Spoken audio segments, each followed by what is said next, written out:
Let's go ahead. Social distancing. So you said 85 feet out from the house there was an offset on the clay, is that? Yes. Okay. So somewhere's out in the street. Okay. But there's nothing. There's no toilet paper. There's nothing like tree roots or anything like that. Okay. There's just a little bit of standing water where the clay has a little offset. Okay, but nothing on the property. Everything on the property looks great. Looks great.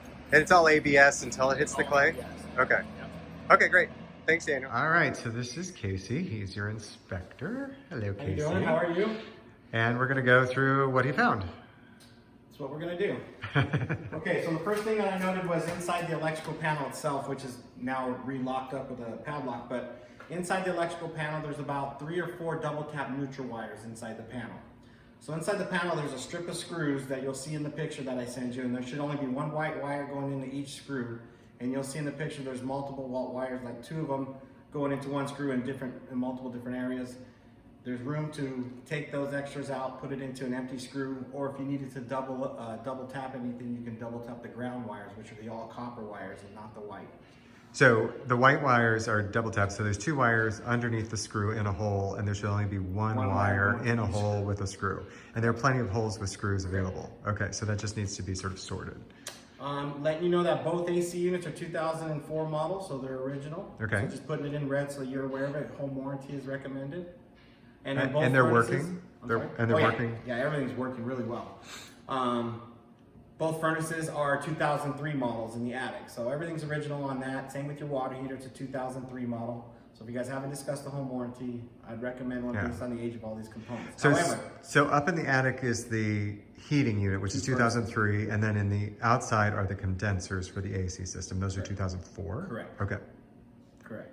So yeah, usually when they put the heaters in the attic, those are put in during the framing process of the construction build. So sometimes if, there are older models in there, and then, by the time they finish, then they set the unit on the outside so that no one steals it while it's being built. Okay. So sometimes they're newer than the ones in the attic. We can go outside. Okay. So here we are outside. We're on the north side of the garage. The only thing I really noted out here was there's an open hole in the stucco that's used for like an access point to verify that your electrical panel is grounded, but it's missing a cover plate. So you just don't want no critters to get in between your wall there. So it just needs a cover plate on this open void right here. Okay. If this were to be unlocked, the self-closing hinge on this gate does not work. It stays open. So it needs to be adjusted. In the adjusted. backyard, it needs to self-close. This gate cannot just be left open. Okay, and so that's just turning the thing at the top to make the spring harder. Yeah. Trying to adjust it right here with the holes. Okay. Okay. Where are we off to next? This side of the house, we'll go back to the garage. Okay. Okay, so we're on the north side of the house again. We got 2 sprinkler valves here that are leaking continuously. Okay. You see all the algae growing down the pipes on these first 2 valves. The rest of the valves are clean. Okay. So something that's not going to get better with time. You can see the algae growing on the ground right there. So just kind of conserve water. And that's just like the gardener either adjusting or replacing No, those? they'll just replace those valves, yeah. So we're probably looking about 30, 40 bucks a valve, these brass type rather than the plastic. Okay.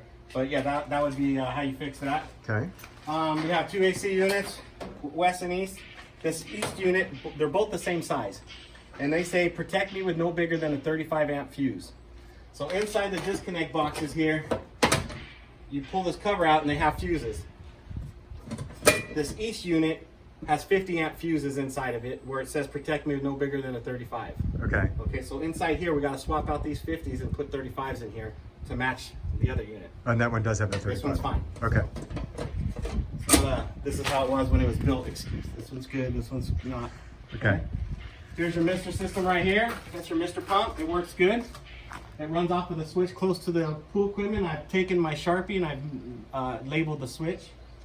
Here, what I noted is we have a wasp nest. We have a wasp nest underneath the eave. It doesn't look like any activity at the moment, but I just want you to know that it's there so that way it can get removed for you. Okay. Okay. Here with our pool equipment, this is our pool equipment right here. The only thing I noted with that is that we still have white PVC plumbing. We want a coat of paint on that, whether it be gray, beige, black, brown. We just want something that's going to absorb the ultraviolet rays of the sun so the exposed PVC doesn't get brittle over time. Okay. Okay. Here's the Mr. switch I spoke of. Okay.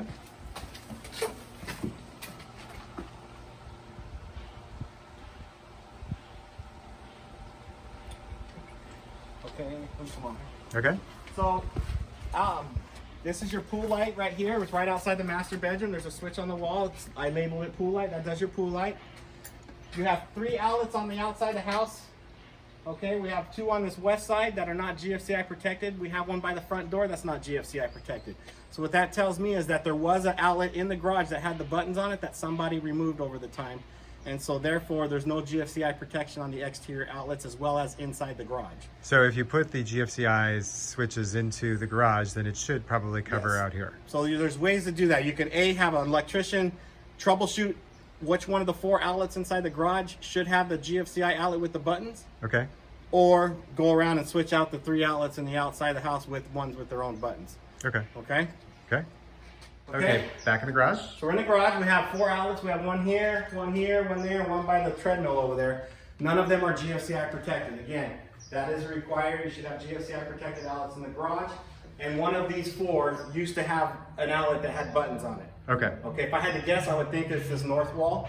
Usually they place it on the north wall, but one of these 2 outlets, one of these 4 outlets, but I think it's going to be either the north or the west. Okay. Okay, and that's what we got in the garage.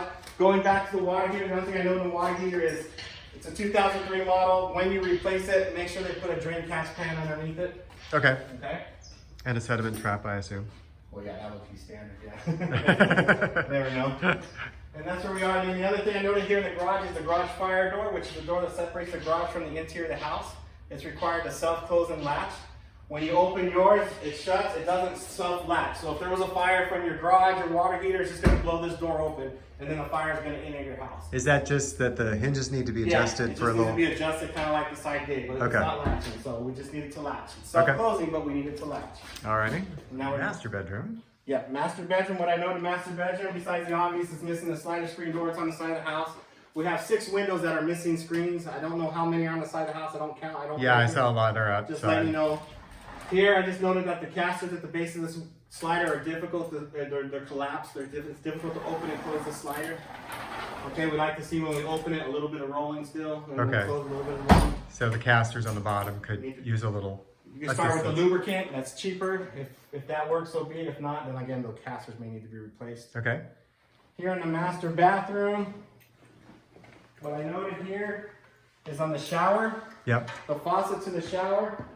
Okay, it should go from 6 o'clock all the way up and then all the way down, but it's going past the off setting. Okay, so the internal valve is loose and misaligned. Okay, so it should just go from 6 o'clock to hot back down to 6, and then goes back over to 3. So is that an adjustment that you just do by taking off the front Yeah. plate? Okay. Yeah, just kind of take the valve apart and kind of rebuild it. Nothing's leaking, just got to be rebuilt so that it stops where it stops. Because right now, when you go all the way to full hot, it's not completely hot water because the valve is kind of shifted inside the housing. Okay. Okay. So do you when think go that full everything inside of it is actually working and it's loosened over time? Okay. Yep. Okay. hot- Okay. Like I said, we talked about that. But Yeah, you can see the See a little change in color. discoloration. I don't know if it was. I don't think it was a leak. It looks good up on in the attic. You know, I got the attic access is right in the master closet. So I don't know if maybe they were going to put the speaker there, or maybe they decided not to put the speaker there, and that's why we have the patch. Okay. There's no, you know. No problem. Yeah. Anything else in here? No, we're going to go to the east bed. Now we're in what I call the east bedroom. What I noted with this one is window, frame. It's a little loose, and it's starting to separate from the glass. Okay. Oh, I see. Okay. So we just need to get this all glued up and adhered so it doesn't get worse over time. So the glass is fine. It's the The frame. glass is fine. It's just the frame is separating from the glass. Okay. Okay. And that's your only screen. This window has your only screen. All the other windows are missing. Okay. Anything else in here? Nope. East bathroom. What I know in the east bathroom is when I have the shower on and water is hitting the step. You know, water sits on the step. It's leaking at the base of the glass here. And here in the corner, and you'll see that in the pictures, I'll have a little circle identifying that. But we got a couple leaks here on this glass enclosure. Need some clear silicone at the base of the glass on the inside and the outside of the enclosure. Should take care of it. Okay. The only thing that's left is inside the fireplace. The fireplace, you have a damper that opens and closes to the chimney. It's not allowed to close all the way. It's required to have a little clamp on it that keeps that damper open. It's missing that clamp. Okay. And that's That's it. And that was it. That's it. That's for it. Very clean. Okay. Great. Thanks, Thanks, Casey. guys.